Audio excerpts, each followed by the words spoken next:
Pare imediatamente de fazer tudo o que você estiver fazendo, porque estamos com mais um episódio do Entre uma Parada e Outra, o podcast da Medicina de Emergência da Escola Paulista de Medicina da Universidade Federal de São Paulo.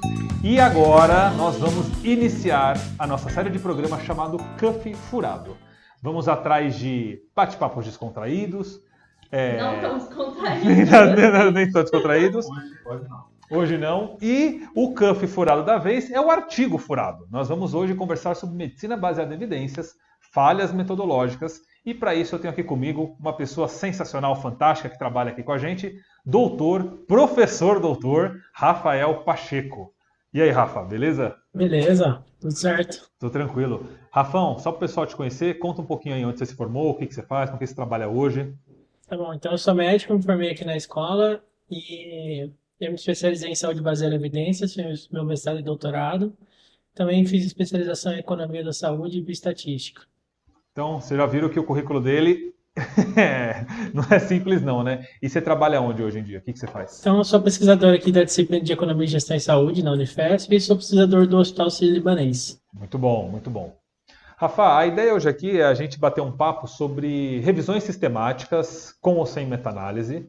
Haja vista que recentemente teve uma publicação do Journal of Critical Care, uma revisão sistemática que a gente teve o prazer de discutir, inclusive você fez aquela meta-análise lá para mim, sobre o etomidato em pacientes que necessitam de via aérea definitiva, mostrando que esse etomidato aumentaria a mortalidade. E por que era uma revisão sistemática? E por que era uma revisão sistemática com meta-análise? Muita gente já se alvoroçou, né, achando que por causa disso trazia-se ali uma verdade absoluta, que de fato o etomidato era letal, né, mais letal do que as outras drogas, do que os comparadores. Isso gerou muita comoção na internet, a gente fez algumas lives sobre isso, posts, tudo. O que eu queria começar conversando com você é o seguinte: o que é uma revisão sistemática? E se revisão sistemática é sinônimo de meta-análise, se existe revisão sistemática sem meta-análise, o que é revisão sistemática e meta-análise e como elas se correlacionam? Tá. Então, a revisão sistemática, ela sim é o desenho de estudo, né, que a gente lê quando a gente vê aí uma publicação, né? E ela é um conjunto de métodos, né? Ela é um tipo de estudo que possui um conjunto de métodos específico para a gente três coisas principais, né? Identificar todos os estudos que vão responder a nossa pergunta, avaliar criticamente esses estudos, então fazer uma análise da qualidade desses estudos e apresentar, sumarizar esses resultados da melhor maneira possível.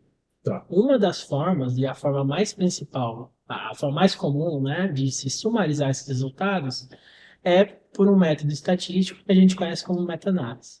Então, a meta-análise é só um método estatístico para combinar efeitos de diversos estudos e geralmente a gente encontra ele dentro de uma revisão sistemática. Tá. Então, a revisão sistemática ela pode ter sínteses qualitativas, que não envolvem essas combinações matemáticas, e pode ter uma quantitativa, por exemplo, que seria meta-análise. O termo mais usado hoje em dia são sínteses narrativas. Narrativas. Para a gente não confundir com desfechos qualitativos. Perfeito. A gente tem sínteses narrativas que você vai estruturar e apresentar os resultados de cada estudo, né?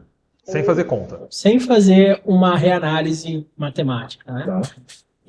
E você pode combinar eles matematicamente por meio de uma meta-análise, por exemplo. Perfeito.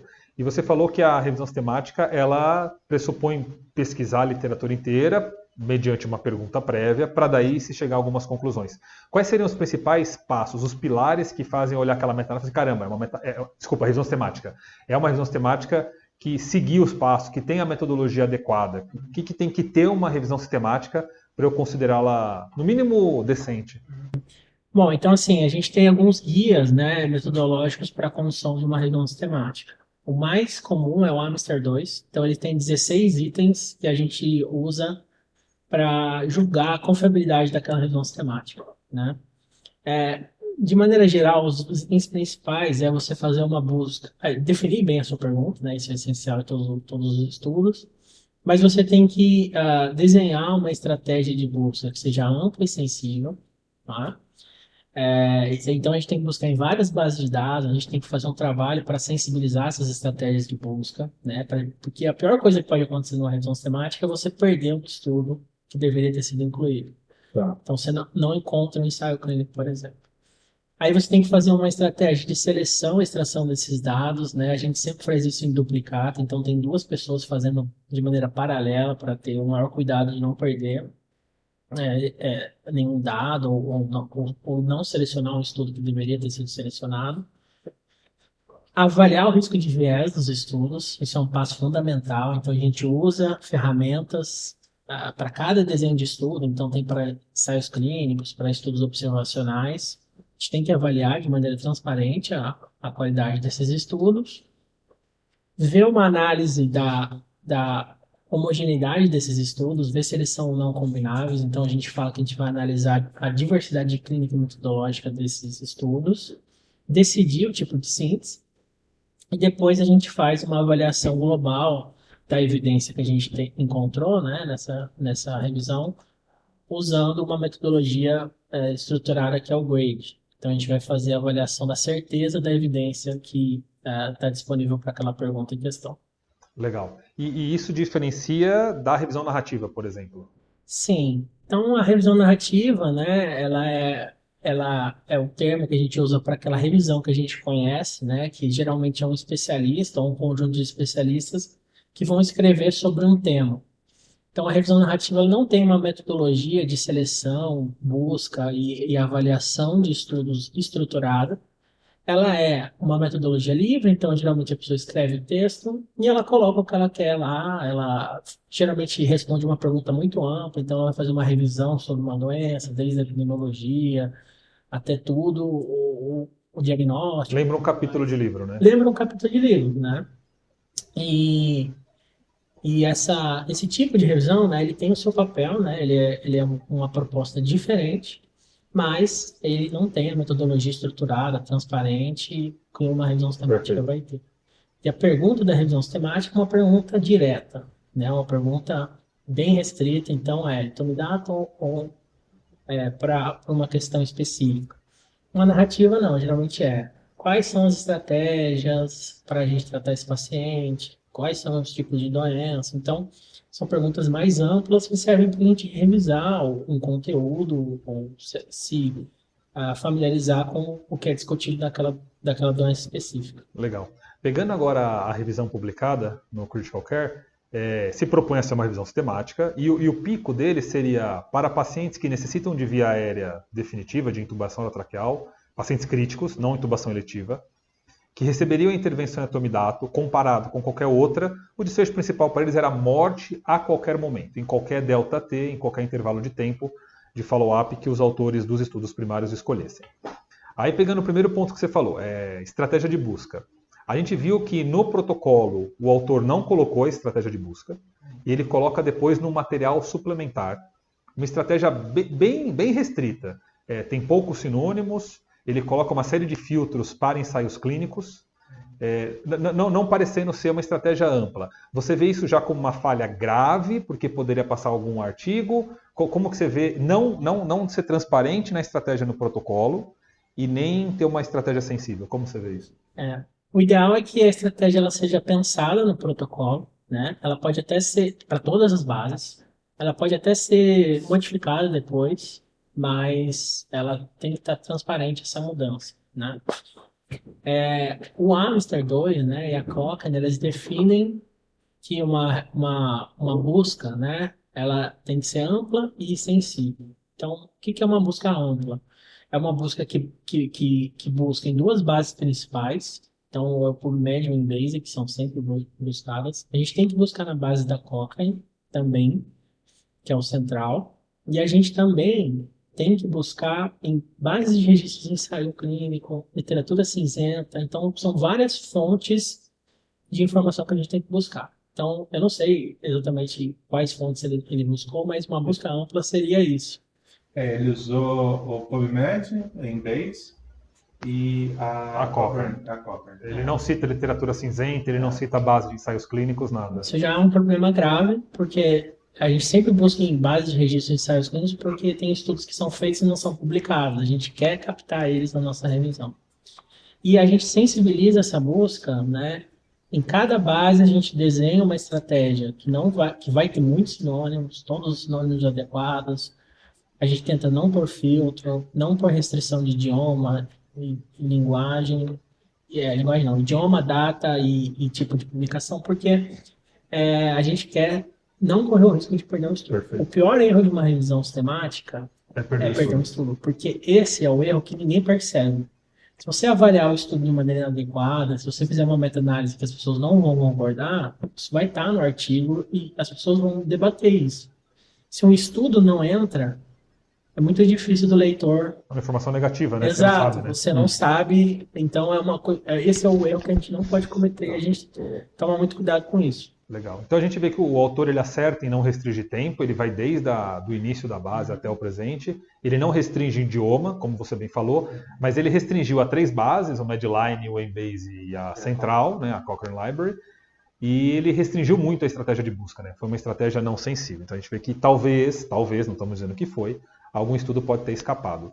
E aí você comentou, Rafa, que o segundo pilar da revisão é quando eu estou com esses estudos em mãos, só de conta que eu fiz uma boa seleção, eu preciso começar a ver o que eu posso juntar, o que eu não posso juntar, né? Pensando até naquela frase clássica, né, de combinar as frutas lá, o pessoal sempre fala, né, lá, não pode misturar laranja com mamão, banana, sei lá, qualquer fruta que o pessoal fala. O que a gente percebeu que esse autor fez? Ele montou um pico, né, para responder a dúvida dele, que foi assim. Na população ele colocou pacientes vítimas de trauma, sepse, intubados no APH, intubados na UTI. Ele colocou uma grande diversidade da população. A intervenção foi etomidato, não tinha tanta divergência. Os comparadores, ele juntou ketamina, tiopental, uma série de comparadores diferentes. E o desfecho, ele colocou a morte com uma semana, com um mês. Não importa o T do intervalo de tempo. Tudo na mesma síntese. Você vê isso como algo saudável que eu posso fazer e depois eu vou desmembrando? Ou você acha que seria interessante eles já separar comparadores, separar populações? Como que funciona o raciocínio de quem monta a síntese? Tá. Então, assim, essa é uma pergunta complexa, né? A gente tem vários comparadores e comparadores ativos, né? São outras intervenções, a gente não vai comparar com placebo aqui, né? E a gente tem uma grande heterogeneidade nessa seleção do time point do desfecho, né? Uhum. O que a gente tem que fazer nesse caso, né? Eu não vou questionar a combinação que ele fez, né? Mas a gente tem que planejar quais comparações a gente vai fazer e planejar como a gente vai lidar com esses subgrupos de pacientes que vão ter essas diferentes comparadores. Uhum. Então, o ideal é a gente estruturar a comparação par a par, né? Fazer uma análise separada dessas comparações e isso está definido no protocolo, porque são muitas coisas. Então, só para dar um exemplo, por exemplo, como ele é um especialista na área, ele fala assim, bom, tem pessoas que vão entubar com midazolam, tem pessoas que vão entubar com ketamina, então ele poderia previamente já prever isso e falar assim, eu vou fazer uma análise comparando etomidato com ketamina, separada da análise comparando etomidato com midazolam, por exemplo. Definir essas comparações, várias comparações, e aí no final, né, ele pode até, primeiro, né, apresentar essas comparações individualizadas, né, e se ele achar prudente, ou se ele entender que a ideia é ter uma percepção global do efeito, ele pode até combinar isso. Tá. Mas ele apresenta essa meta-análise combinada com as meta-análises para cada comparação, né? Tá. Ele fez isso no suplemento. No material suplementar, ele apresentou as separadas. Mas ele escolheu colocar no texto a ser publicado com todos os artigos juntos. Eu entendo que ele não fez uma discussão mais aprofundada das diferenças dessas. Ele cita, né? Mas não é tão aprofundado, porque até acho que ele até não tinha espaço físico para isso, né? Isso é controverso, tá? Porque a gente sempre tenta separar ao máximo, né, essas comparações ou priorizar as comparações mais relevantes. Eu não sei, às vezes ele incluiu comparadores aí que nem são mais usados na prática. Talvez o tiopental, eu não conheço pessoas que intubam com o tiopental, né? Mas é um estudo de 99.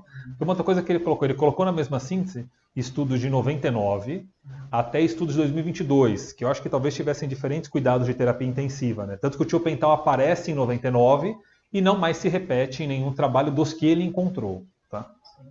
Não, então, e eu acho que ele tinha que planejar melhor essas análises para ele não selecionar aquilo que ele quer mostrar, e às vezes ele seleciona isso de maneira influenciada pelas vontades, pela percepção dele, né? Eu acho que o problema aqui não é a síntese em si, ser combinada, isso sempre é controverso, sempre é discutido, mas ele tinha que ter planejado o que ele ia fazer antes e apresentado como ele planejou, né? A gente não tem essa convicção de que essa escolha de mostrar só o combinado foi a mais adequada.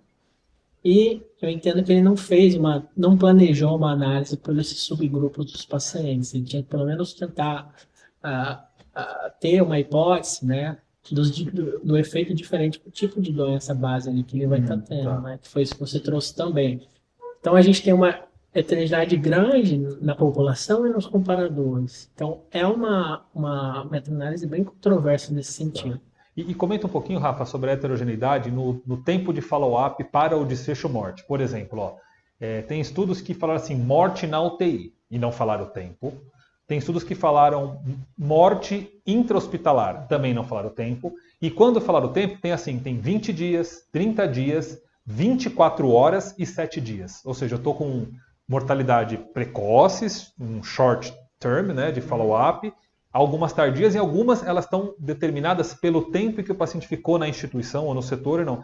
Como que a gente raciocina isso? Pensando que o etomidato está sendo uma droga que está sendo usado em dose única para intubação, né? Eu não sei se biologicamente falando eu poderia esperar um efeito dele causando morte a tão longo... Como é que eu raciocino isso? Isso é um outro problema, né? Eu acho que a resposta você já deu, né? Eu acho que primeiro, a gente sempre tem inconsistência na escolha do tempo de desfecho, principalmente em estudos de emergência, né? A gente tem, cada estudo relata um momento diferente. É muito difícil na hora da gente lidar com isso. Tanto que uma meta-análise que a gente sempre acaba fazendo, que é essa que ele relatou, é a meta-análise do maior tempo que a gente tinha. Quando a gente está pensando numa doença crônica, por exemplo. Então, vou pegar qual que foi o maior tempo que ele relatou e a gente vai fazer uma meta-análise desses estudos. Mas a gente tem que tomar cuidado, porque às vezes as doenças eles têm um pico de mortalidade logo ali no atendimento, depois o paciente vai ter uma mortalidade prolongada por uma complicação aí secundária que ele vai ter na UTI. Por exemplo, o trauma teria o pico de mortalidade na intubação e depois ele vai morrer uma semana depois por infecção. Seria uma outra causa, né? E aí, né, eu acho que essa é a grande questão. Como ele está juntando várias doenças, várias coisas, ele pode ter estudos específicos para cada um deles. E aí, esse pico, né, de mortalidade, a avaliação que foi feita nesses estudos pode ser diferente. Tá. Então, eu acho que isso seria melhor tratado fazendo os subgrupos maiores, assim, por exemplo, separar trauma de alguém que está tendo uma outra coisa, uma coisa cardiovascular, né, que o padrão de mortalidade é diferente. E eu vou pensar melhor como eu vou homogeneizar essa análise e talvez, né, decidir não combinar. Tá. Mas assim, é muito complicado. Então, nos estudos de Covid que a gente fez em visão sistemática, né, tinha isso. Tinha mortalidade em 1 dia, em 3 dias, em 5 dias, em 10 dias, em 14 dias, em 21, 28. Então, é mais um problema do ecossistema de como as evidências são geradas, que não existe uma definição desse desfecho. Legal. Né? E partindo para a última pergunta sobre o artigo em si, Rafa, quando a gente vai olhar o gráfico de floresta dele, que tem a análise combinatória matemática da meta-análise dele, a gente vê que, juntando todos os estudos, ele encontrou um risco relativo de 1,16, tá? Com intervalo de confiança que variou de 1,01, bem próximo do 1, até 1,33, né? Favorecendo o etomidato. Ou seja, muito próximo da não significância estatística, mas aí tem esse intervalo de confiança. E quando a gente vai ler lá em cima do gráfico de floresta, acima dos intervalos de confiança, está lá assim, risco relativo fixed. Está escrito lá. Ele usou o modelo fixo para isso. E isso foi uma coisa que gerou muita discussão entre os comentadores do artigo tudo. Queria que você explicasse para a gente brevemente qual que é a diferença entre usar modelo randômico, modelo efeito randômico e modelo efeito fixo, e que você comentasse o que a gente encontrou quando a gente refez essa mesma meta-análise com os mesmos dados, na verdade, usando o efeito randômico. Tá. Então, assim, como sempre, as coisas são mais complicadas do que parecem, né? Então, a gente não existe meta-análise, né? É um nome para um conjunto de métodos para a gente meta-analisar. Então, existem vários tipos de meta-análise, né? os dois principais tipos aí que a gente vê nas revisões são as meta-análises de efeito fixo e a meta-análise de efeitos randômicos. Tem mais do que essas duas. Tem. E elas partem de premissas muito diferentes, né? Então, a meta-análise de efeito fixo, eu assumo que eu uso ela quando eu espero não encontrar heterogeneidade entre os estudos. Eu acho que eles estão estimando o mesmo efeito das intervenções. A gente sabe que isso não é realístico, né? Principalmente na medicina. Na biologia, né? Cada estudo, né, tem uma pergunta específica que vai estar respondendo ao efeito. Então, um estudo, por exemplo, está avaliando o efeito do etomidato comparado com o midazolam para pacientes com trauma. O outro está avaliando o etomidato com uma outra comparação com outro tipo de paciente. Então tem uma heterogeneidade muito grande de princípio já. Exato, né? Aqui é a heterogeneidade por definição, né? Tanto da população quanto do comparador. Então eu espero que a minha meta-análise vai fazer uma média desses efeitos, né? E é isso que a meta-análise de efeito randômico faz. Ela estima uma média entre os efeitos e cada um desses estudos está avaliando. Então, qual que é a ideia, né? Se eu espero heterogeneidade, o que é sempre na medicina, algum grau de heterogeneidade, eu planejo fazer uma meta-análise de efeitos randômicos, né? Porque eu consigo incorporar nessa minha meta-análise a incerteza dessas variações individuais de cada estudo, de cada tipo de pergunta, de cada especificidade que eu vou ter ali, não é? E qual que é o ponto? Se você faz uma meta-análise de efeito randômico e não existe heterogeneidade entre os estudos, ela matematicamente se reduz a uma meta-análise de efeito fixo. Então, não existe nem desvantagem de você usar uma meta-análise de efeito randômico se você pensar que se não existir heterogeneidade, ela vira uma meta-análise de efeito fixo. Sem eu precisar refazer. Sem eu precisar refazer. Ela mesma se reduz a isso, né? Então, a gente sempre faz, isso virou uma prática, principalmente nos últimos anos, quase todas as meta-análises que a gente vê são meta-análises planejadas para ser de efeitos randômicos, porque no pior cenário ela vai se reduzir para uma meta-análise de efeito fixo. Perfeito. E você se protege contra essa heterogeneidade que vai existir entre os estudos. Ele faz um comentário no método do artigo, porém isso não consta no protocolo, que ele faz assim, ele olhou a heterogeneidade dessa análise combinatória, e caso ela não fosse substancial, caso fosse, ele faria efeito randômico. Caso não fosse, faria efeito fixo. Ou seja, ele fez um raciocínio diferente do seu. Você falou assim, se eu prevejo a heterogeneidade, que na medicina é quase certo, eu uso efeito randômico. Ele falou assim, não, eu vou primeiro ver se existe heterogeneidade, e depois eu decido qual modelo eu faço. Como é que você vê isso? Então ele usou o I quadrado para isso. E o I quadrado, exatamente. Tá, então isso é uma prática que foi muito feita, inclusive um erro, né, que aconteceu em várias revisões Cochrane por muito tempo, por alguns anos aí. As próprias revisões Cochrane faziam isso. Então, a ideia parece lógica, né? Então, se a meta-análise de efeito randômico vai tratar estudos que têm algum grau de heterogeneidade entre eles, então eu vou detectar essa heterogeneidade e se ela existir, eu faço a meta-análise de efeito randômico. Só que isso não funciona na prática, né? Primeiro que o I quadrado, ele é uma medida relativa de heterogeneidade, de inconsistência, né? E às vezes a gente tem um quadrado grande, relativamente, ou pequeno relativamente, mas a heterogeneidade absoluta entre os estudos pode ser grande ou pequena.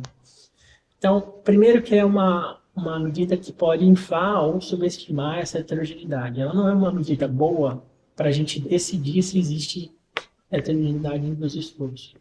Tem uma outra medida, não é? Que às vezes sai nos gráficos, que é o tau, né? Então, o tau quadrado, ele sim é uma heterogeneidade absoluta entre os estudos.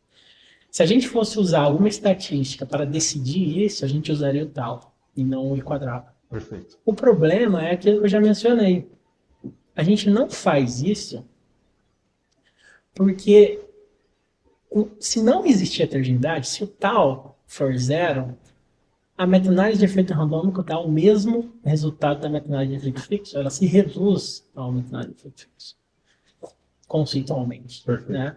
Então, a gente não faz essa análise porque não existe custo, né, de você usar uma meta-análise de efeito randômico. Então, por padrão, quase todas as revisões Cochrane hoje assumem que existe algum grau de heterogeneidade, então isso é uma premissa, e a gente planeja fazer uma meta-análise de efeito randômico. Se não existir isso, né, o máximo que vai acontecer é a meta-análise de efeito randômico. Matematicamente ali virar uma meta-análise de efeito fixo. Perfeito. E nada aconteceu. Sua estimativa ela continua válida. Ótimo, ótimo. E a gente quando você fez a meta-análise usando o efeito randômico, a gente percebeu que perdia a significância estatística, né? Como é que você vê isso daí? Assim... Sem entrar no mérito moral da questão, mas eu digo assim, se tivesse feito, a conclusão do estudo seria outra, né? A conclusão final, né? Se for pensar uma conclusão pontual. Eu acho que a gente vê muito isso, né? A valorização da significância estatística, né? Então, o pesquisador ele quer um estudo com resultado estatisticamente significante para concluir que isso foi positivo e concluir fortemente com uma intervenção ou não. E aí eu não sei se foi esse o motivo Claro, que levou, até porque esse tipo de prática, né, de escolher o efeito pela equidade, é muito comum já na literatura. Mas realmente aqui tem esse problema. E quando não escolhe, pelos leitores ou pelos editores, isso poderia chamar atenção. Ele fez o grade? Fez. Ele fala que fez. Ele não apresenta por estudo, ele nem apresenta o critério de derrubar a pontuação. Ele fala que deu moderado. A gente chegou a refazer, só que a gente imagina que daria baixo ou muito baixo, porque além da imprecisão de muitos estudos, alguns têm alto risco de viés. Sim. Então, assim, Diego, apesar de o resultado que ele mostrou ser estatisticamente significante, se a gente tivesse aplicado o grade corretamente, né, a conclusão do grade deveria ser a mesma para o modelo de efeito fixo randômico nesse caso, porque os intervalos são muito próximos. Tá? Então, o problema não é nem ele escolher o resultado estatisticamente significante, é ele concluir a revisão com base na significância estatística. Perfeito. Essa meta-análise que a gente fez, ela mostra que os resultados são compatíveis com o risco relativo muito próximo ali do nulo com o risco relativo aumentado.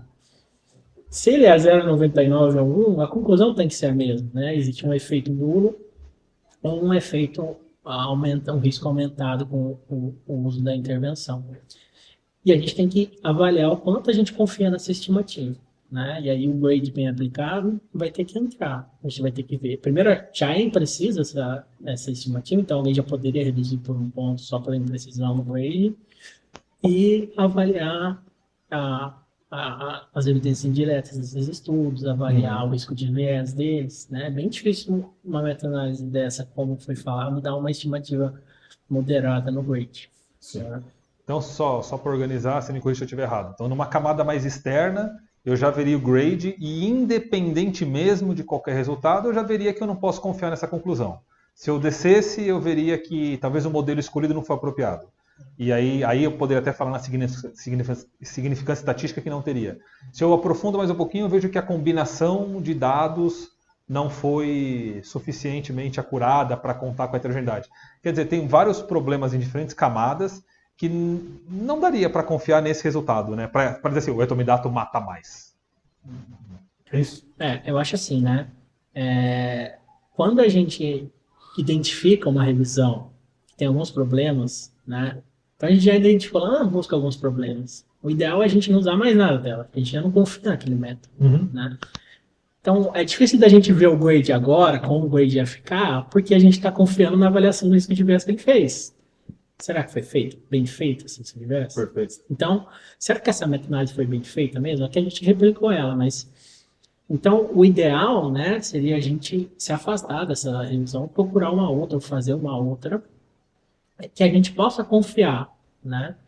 Então, refazer o grade em cima disso é complicado. A gente tem que ver a qualidade desses estudos, ver se eles realmente são combináveis, ver se eles são ensaios clínicos. Muitas revisões acham que estão com ensaio na mão e não são, né? Então, o ideal seria a gente fazer isso. Então, eu não quero confiar em nada que essa revisão vai me falar, muito menos no grade que ela está me falando. Perfeito. Então, Rafa, desculpa. Assim, então, considerando do ponto de vista nosso, na porta, como emergencista, tudo, você acha que a aplicação dessa meta-análise em específica influenciaria a gente mais como, ou não? Certamente essa revisão sistemática ela tem qualidade, confiabilidade dos resultados criticamente baixa pelo Master 2, só pelas características que a gente tem.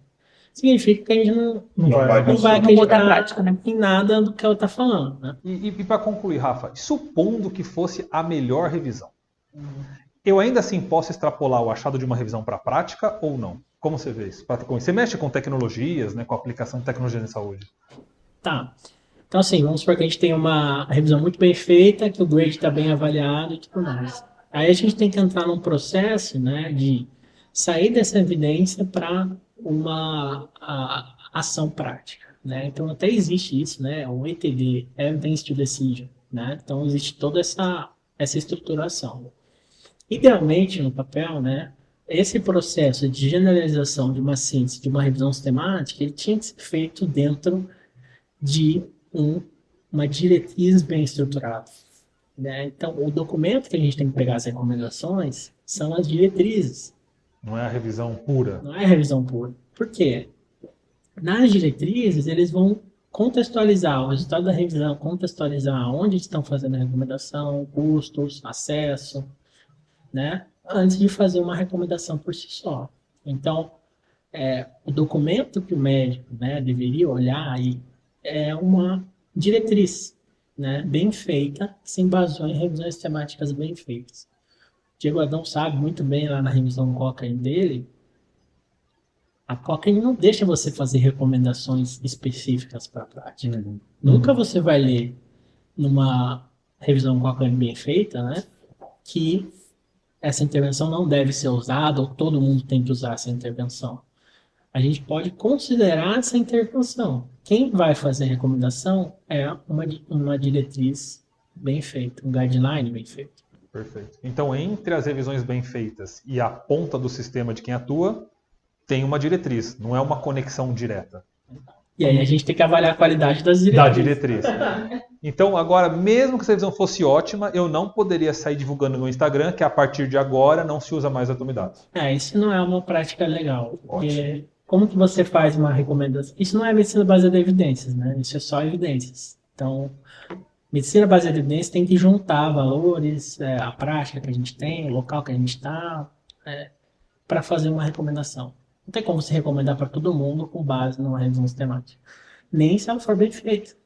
Tem vários casos aí de a gente tem evidência robusta, evidência que vem de uma revisão boa, e que a gente não consegue implementar. A diretriz faz uma recomendação fraca, faz uma recomendação opcional, porque não está no nosso cenário. Legal. Mandinha, alguma coisa a mais? Nada. O Rafa só ficou calado. Babando, a gente tá babando aqui. Johnny? Não. Acho que muito obrigado, Rafa. Acho que é importante, especialmente essa parte no final, a gente contextualizar isso dentro da prática. Muito legal. Rafael, o pessoal quiser te encontra como? Você tem algum canal? Quer deixar algum contato? Eu acho que eu tenho o Twitter. Twitter? Você usa muito? Usa. Os meninos são assíduos no Twitter.